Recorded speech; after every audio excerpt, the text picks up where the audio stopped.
চেহারাটা দেখতে ভালো, পোশাকটাও চমৎকার, অন্তরে তার কালি ভরা, টাটকা একটা জানোয়ার। এই সমাজের ভিড়ে আছে, হায়রে এই সমাজের ভিড়ে আছে আসল মানুষ নাই রে নাই।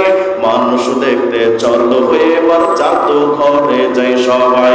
হায়রে সাদের দুনিয়ায় মানুষ পাওয়া বড় দায়, মানুষ দেখতে চলো এবার গোরস্থানে যাই সবাই। সত্য কথা বলে যায় মন দিয়া ভাবেন সবাই, কোটি কোটি মানুষ আছে আসল মানুষ নাই রে না। আল্লাহ পাক বলেন কিছু মানুষ না কুকুরের মতো, শূকরের মতো। আল্লাহ পাক বলেন বান্দা শুধু তাই নয়, কিছু মানুষ কুকুরের মতো, বালহুম আদাল, আরো নিকৃষ্ট মানুষ আছে। এবার তো আশ্চর্য হয়ে গেলেন, হুজুর এটা কেমন কথা, কুকুরের চাইতেও নিকৃষ্ট আবার মানুষ হয়? হ্যাঁ হয়। যারা বয়স্ক মানুষ আছেন আপনারা বলেন তো বাজান, জীবনে কোনোদিন কি দেখেছেন কোন কুত্তিরে মানে মেয়ে কুকুরকে পালাক্রমে পুরুষ কুকুর পালাক্রমে ধর্ষণ করেছে এমন কোন ইতিহাস কি আপনারা দেখেছেন জীবনে? কেন? কুকুরের একটা রুচি আছে যে কুত্তি একবার ইউজড হয় তার সাথে দ্বিতীয়বার যাওয়া যায় না, তার ঘৃণা লাগে।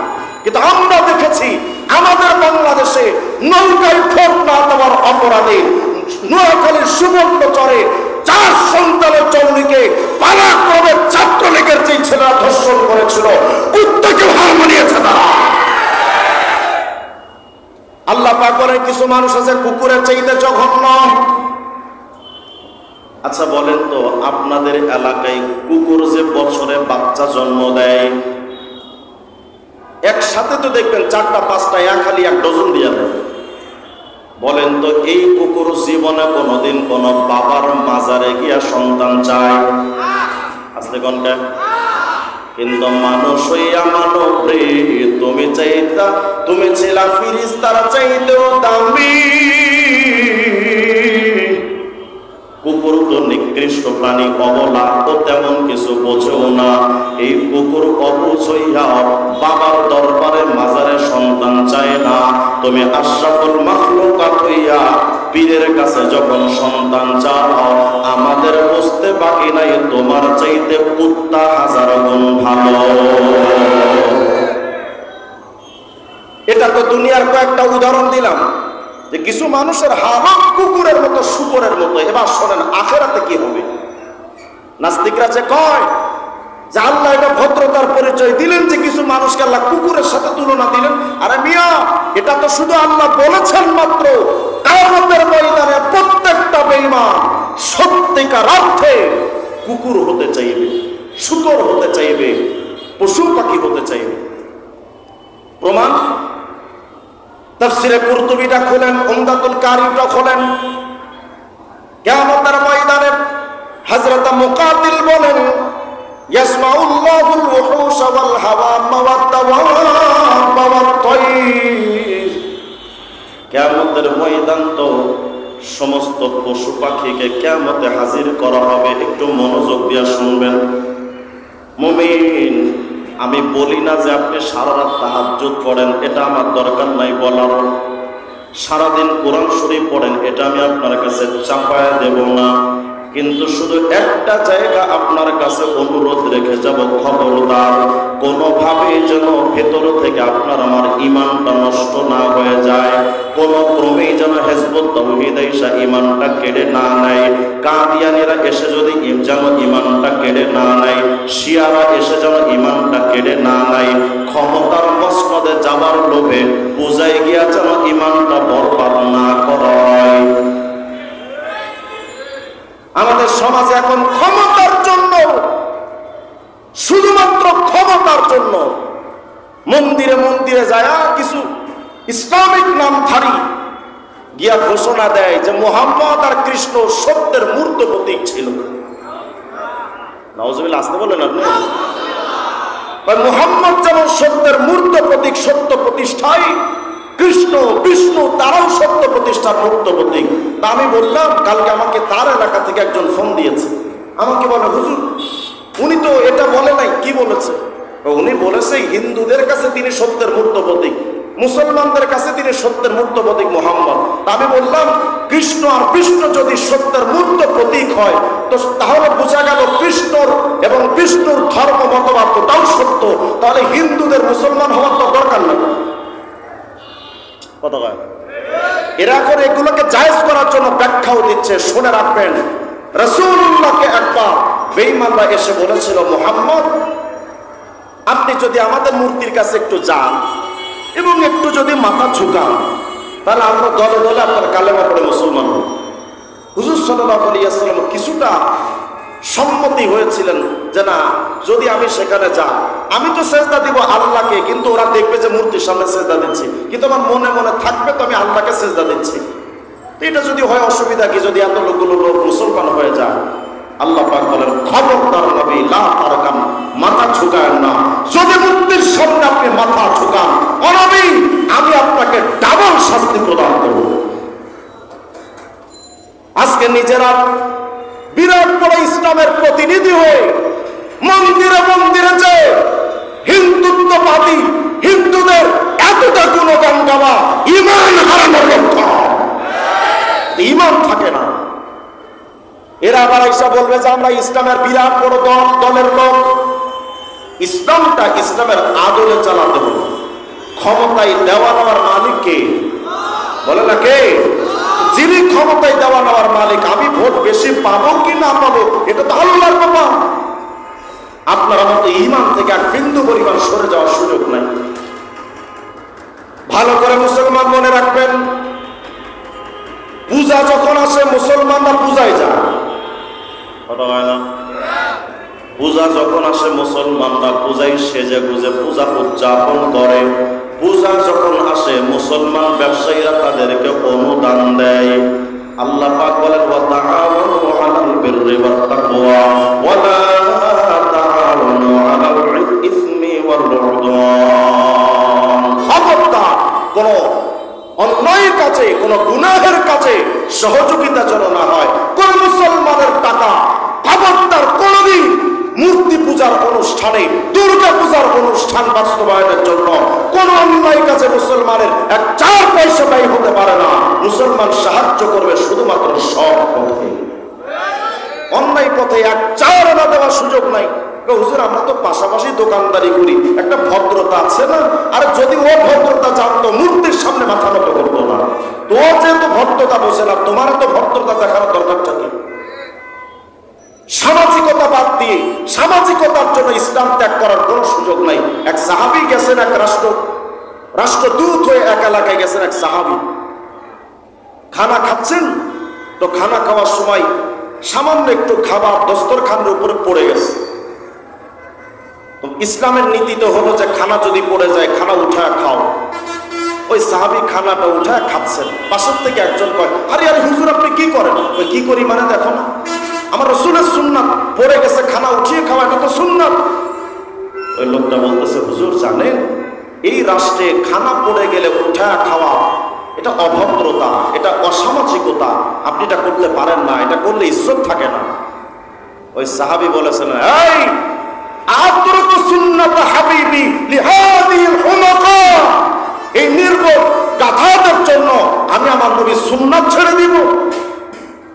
সামান্য একটা সুন্নাতের ব্যাপারে সাহাবীদের অবস্থান এত কঠিন ছিল, আর তুমি সামাজিকতা রক্ষা করার জন্য পূজার অনুষ্ঠানে অনুদান দাও, পূজায় গিয়ে তুমি হাজির হও, পূজার অনুষ্ঠানে দাওয়াত দেয় মুসলমান, তুই সেটা গিলিস। আর কুকুরের খাবারটাও হারাম, পূজার খাবারটাও হারাম, কুকুরের খাবারটাও হারাম, পূজার নারীটাও হারাম। তোমার মধ্যে কুত্তার মধ্যে তফাৎ থাকে না। বুঝতে শেখেন, আমরা ইসলামওয়ালা ঈমানওয়ালা, আমার ঈমান এক চুল পরিমাণ আমি নষ্ট করতে পারি না বেঈমানদের খুশি করার জন্য। কিয়ামতের ময়দানে বেঈমানরা যখন উঠবে, হযরত মুফাদ্দিল বলেন, ইয়াজমাউল্লাহুল ওয়াহুশা ওয়াল হাওয়াম ওয়াত তাওয়াবা ওয়াত তায়র। কিয়ামতের ময়দানে সমস্ত পশু পাখিকে উঠানো হবে। ওয়া ইদাল ওয়াহুশু হুশিরাত, কিয়ামতের ময়দানে সমস্ত পশু পাখিকে উঠানো হবে। আপনি আমি তো মনে করি কিয়ামতে শুধু বিচার আচার হবে, মানুষের আর কারো বিচার নাই। ভুল কথা। কিয়ামতে পশু পাখিকে উঠানো হবে। কুকুর, শুকর, গরু, ছাগল, হাঁস, মুরগি সবাইকে কিয়ামতের দিন উঠানো হবে। ফায়ুকদা বাইনাহুম, উঠা কি করবে? এই পশু পাখিদের মধ্যে এখন একটা বিচার আচার হবে কিয়ামতের ময়দানে। একটু মনোযোগ দেন। পশু পাখির মধ্যে যখন বিচার হবে, হযরত মুকাতিল বলেন, হাত্তা ইউতাসালিল জাম্মা'i মিনাল কারনা। ওই কিয়ামতের ময়দানে পশু পাখিদের মধ্যে যে বিচার হবে, কি বিচার? পশু পাখিদের তো নামাজের হিসাব নাই, রোজার হিসাব নাই, যাকাতের হিসাব নাই, কিন্তু পশু পাখির মধ্যে একটা হিসাব আছে, জুলুমের হিসাব। ভালো করে বুঝেন, জুলুম বড় মারাত্মক জিনিস। জুলুমের হিসাব পশু পাখির মধ্যে হবে। সিংওয়ালা পশুকে আল্লাহ বলবেন দাঁড়া, আর দুর্বল রুগ্ন পশুকে আল্লাহ বলবেন এই তুমিও দাঁড়াও। একদিকে শক্তিশালী সিংওয়ালা পশু দাঁড়াবে, আর একদিকে দুর্বল রুগ্ন পশুটা দাঁড়াবে। আল্লাহ রুগ্ন দুর্বলকে বলবেন, এই দুনিয়াতে যে তোমরা পাশাপাশি থাকতে, দেখো তো এরা চিনো? আল্লাহ চিনো, আমার পাশেই থাকো। আচ্ছা বলো তো, এই সিংওয়ালা শক্তিশালী পশুটা তোমার কয়টা গুতা মারছিল কত? লোকটা বলবে, পশুটা বলবে, আল্লাহ মোটামুটি 300 বার মারছে। আল্লাহ বলবেন, এই আজকে তোমাদের নামাজের হিসাব দেব না, কারণ নামাজের মুকাল্লাফ তোমাদের বানাই নাই। হজ যাকাতের হিসাব নেব না, কারণ তোমাদের উপরে হজ যাকাতের বিধানটা চাপাই নাই। কিন্তু রে আমার সৃষ্টির তোমাদের মধ্যে আজকে একটা বিচার হবে, জুলুমের হিসাব। তোমার উপর কয়বার জুলুম করছে? তুই উপর কয়বার জুলুম করছিলি? আল্লাহ একবারও করি নাই। আল্লাহ বলবেন, তুই আল্লাহ 300 বার গুতা মারছে আমারে। আল্লাহ বলবেন, পশুরে আজকে তুই শক্তিশালী হয়ে যা, আর তুই শক্তিশালী, তুই আজকে মুহূর্তের মধ্যে দুর্বল হয়ে যা। ভালো করে শোনেন, দুনিয়াতে যারা আজকে ক্ষমতা পাইয়া দুর্বল মানুষের উপর নির্যাতন করেন, বিচার পাইয়া টাকাওয়ালাদের দিকে বিচারটা দিয়া টাকাহীন লোকদেরকে বিচারের বিরুদ্ধে অবস্থান ঘোষণা করেন, যারা ক্ষমতার মসনদে যায় আমাদের মতো নিরীহ আলেমকে যারা কারাগারে নিলেন, অতি আগামী ভবিষ্যতেও যারা ক্ষমতায় আসবেন, তারাও মনে রাখেন আমরা বড্ড দুর্বল। হয়তো আপনাদের বন্দুকের নলের সামনে দাঁড়ানোর ক্ষমতা আমাদের নাই, আপনাদের পিস্তলের সামনে গিয়া যুদ্ধ করার ক্ষমতা আমাদের নাই। তবে আল্লাহ পাকের কসম, ক্ষমতার মসনদ পাইয়া জুলুম যে আজকে করো, কিয়ামতের ময়দানে বিচার হবে। ওই আদালতে দিল্লির দাদারে আমেরিকা তোদের বাঁচাতে পারবে না। ওখানে একটা হিসাব বাকি। আমি তো গত সরকার আমলে 2 বার কারাগারে গেছি। প্রথমবার নিয়ে তো আমার 2 দিন গুম করে রাখছে, কোথায় ছিলাম আমি নিজেও জানি না। বের হওয়ার পরে শুনলাম যে আমি ছিলাম ডিবি কার্যালয়। দ্বিতীয়বার নিয়ে গেল আমার ককটেল বিস্ফোরণ মামলা। বাইতুল মোকাররমের সামনে আমি নাকি ককটেল মারছি। আল্লাহর কসম, আমি জীবনে ককটেল সরাসরি চোখে দেখি। কারাগারে যখন গেছি, আদালতে উঠিয়ে সিএমএম কোর্টে আমাকে উঠায়া এক ডিবির এসআই, তিনি আমার ব্যাপারে 10 দিনের রিমান্ড আবেদন করলেন। 3 দিনের রিমান্ড মঞ্জুর হলো। রিমান্ডে যখন আমাকে জিজ্ঞাসাবাদ করে, তো পাশে দেখি উনি কম্পিউটারে লিখতেছে, আমার অপরাধ নামা লিখতেছে, যে আমার কি অপরাধ লিখতেছে। বাইতুল মুকাররমের সামনে মামুনুল হক নির্দেশ দিচ্ছিল ককটেল মারা, আর মামুনুল হকের নির্দেশ শুনে জুনায়েদ আল হাবিব সাহেব বুড়া মানুষ, উনি মানুষের মাথায় ককটেল মারে। আর আইয়ুবী সাহেবের হাত একটা ভাঙা, উনি অসুস্থ হয়ে গেছেন, হাত ভাঙা। আইয়ুবী সাহেব নাকি লাঠি দিয়ে মানুষের মাথায় বাড়ি দেয়, আর রিজওয়ান রফিকি ওই জায়গায় সাহায্য করতেছিল ককটেল মারা। আমি মনে মনে ভাবলাম, মামলাটা যিনি লিখেছেন নিশ্চয়ই তিনি যে গাঞ্জা খেয়েছে, সম্ভবত গাঞ্জার মেয়াদ ছিল। মেয়াদ থাকলে এত বড় গাঁজাখুরি কথা লেখা যায় না। আমার বাচ্চা আমাকে দেখতে গেছে, আমার বাচ্চার সামনে আমাকে হাত করা লাগিয়ে অপরাধী বাবা হিসেবে আমার বাচ্চাদের সামনে দাঁড় করানো হয়েছে। আমি ওই দিন চোখের পানি ছড়িয়ে আল্লাহকে বলেছিলাম, আল্লাহ, পৃথিবীর কেউ না জানলে আপনি তো জানেন যে আমি অপরাধ করি নাই। তবে আমাদের মধ্যে একটা বিশ্বাস ছিল, যখন আমরা কারাগারে কাশিমপুর হাই সিকিউরিটি 4-এ আমরা 50 জন আলেম একসাথে, মৌলানা মামুনুল হক সাহেব, আইয়ুবী সাহেব, সাখাওয়াত হোসেন রাজি সাহেব, জুনায়েদ আল হাবিব সাহেব, আমির হামজা, আমরা সব একসাথে। আমরা মাঝে মাঝে দোয়া করতাম যে আল্লাহ, আমরা তো মাওলা দুর্বল, আমরা তো এদের সাথে শক্তি প্রয়োগে পারবো না, তবে আল্লাহ আমরা তো মাজলুম, আমাদের বাচ্চারা বাবা বাবা বলে চিল্লা কাঁদলেও ওদের মাথায় হাত রাখা একটু সান্ত্বনা দেওয়ার ক্ষমতা নাই আমাদের বাবা মায়ের রাতের ঘুমটা এরা হারাম করে দিয়েছে। আমরা কিছুই করতে পারলাম না, আমরা দুর্বল। কিন্তু আল্লাহ আমরা চাই এই জালেমকে আপনি এমন একটা বিচার করেন যে বিচারের কথাই জাতি যেন জনম জনম মনে রাখে। আলহামদুলিল্লাহ, আলেমদের সেই দোয়া আল্লাহ ফিরায় দেয় নাই। শেখ হাসিনাকে দেশ থেকে এমন ভাবে বিতাড়িত করা হয়েছে, তার মৃত্যুর পর বাংলাদেশে কবর দেওয়া হবে না। সবকিছু পারেন কে? অর্থাৎ ক্ষমতা থাকলে জুলুম কইরেন না। জুলুম বড় খারাপ জিনিস। জুলুমের কারণে কিয়ামতের শুকরেরও বিচার আছে, কুকুরেরও বিচার আছে, হাঁস মুরগি গরু ছাগল পশু পাখি সবার বিচার কিয়ামতে জুলুমের বিচার হবে। আল্লাহ বলবে, দুর্বল তুই আজকে শক্তিশালী হয়ে যা, আর শক্তিশালী তুই আজকে দুর্বল হয়ে যা। এখানে একটা জিনিস মনে রাখেন, দুর্বলদেরকে কোনোদিন দুর্বল মনে করা যাবে না। দুর্বলরাই আসল শক্তিশালী, কিন্তু আপনি আমি দেখি না। খুব মনোযোগ দেন, দুর্বলরা দুর্বল নয়, দুর্বলরাই আসল শক্তিশালী, কিন্তু তাদের শক্তি আপনি আমি দেখি না। কেমনে? ক্ষমতাওয়ালাদের প্রতি আপনি জুলুম যদি করেন, একটা থাপ্পড় দিলে সেও একটা থাপ্পড় ফিরায় দিবে, শেষ। কিন্তু দুর্বলের গালে থাপ্পড় দিলেন, কত ফিরায় দিতে পারলো না। ওরে একটা থাপ্পড় দিলেন, ও একটা হাত দিয়া তো আপনার থাপ্পড় ফিরায় দিতে পারলো না।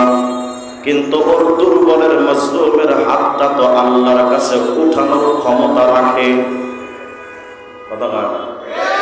ওই মাজলুমের হাতটা যখন আরশ ওয়ালার কাছে উঠবে, আল্লাহ এমন শাস্তি তোমাকে দিবেন যে শাস্তি থেকে বাঁচানোর মতো ক্ষমতা কারো থাকবে না। এজন্য অনেক বড় বড় নেতারা রাস্তায় ট্রাকের নিচে পড়ে মারা যায় ওই রিক্সাওয়ালাকে থাপ্পড় দেওয়ার অপরাধ, কিন্তু ওরা টেরই পায় না। ওরা মনে করছে আমার অপরাধে মরছি, কিন্তু ওটা যে গজব। আপনাদের পাশের ভালুকা থানা না, ভালুকা, এখানে আগের এমপি ছিল না কে জানো, ফজু না কি জানো, ধনু। ধনু, এই ধনু আমাকে এখান থেকে 4 বছর আগে ভালুকা থানার সামনে 50 জন মানুষের একটা বহর দিয়ে আমার গাড়ি আটকে রাস্তার মাঝখানে পিকআপ দিয়ে রাতের প্রায় 1:30টার সময় আমার শরীরে আঘাত করেছিল। আমার সাথী সঙ্গীদেরকে আঘাত করে সারা রাত আমাদেরকে থানায় আটকে রাখা হয়েছিল। আমরা অপেক্ষায় ছিলাম যে একটা দিন আসবে যেদিন ধনু এই ভালুকাতেও থাকতে পারবে না। নাই, আপনারা তো মনে করেন দাড়িওয়ালা হুজুর ও বিরাট বড় আল্লাহওয়ালা। রাজনৈতিক ময়দানে যারা ইসলামী রাজনীতি না করে ভিন্ন কিছু রাজনীতি করে, দাড়িওয়ালা টুপিওয়ালা, এগুলো বেশি বদমাইশ হয়। এগুলো কি হয়? কথা হয় না। বলবেন যে হুজুর, আরে এরা তো দাড়িওয়ালা নামাজি, আলেমদের মহব্বত করে, ইসলাম প্রিয়। আর ইসলাম প্রিয় যদি হবে, সে তো গণতন্ত্রের রাজনীতি করতে পারে না, সমাজতন্ত্রের রাজনীতি করতে পারে না, জাতীয়তাবাদের রাজনীতি করতে পারে না। ইসলামপন্থীরা একমাত্র ইসলামের রাজনীতি করবে।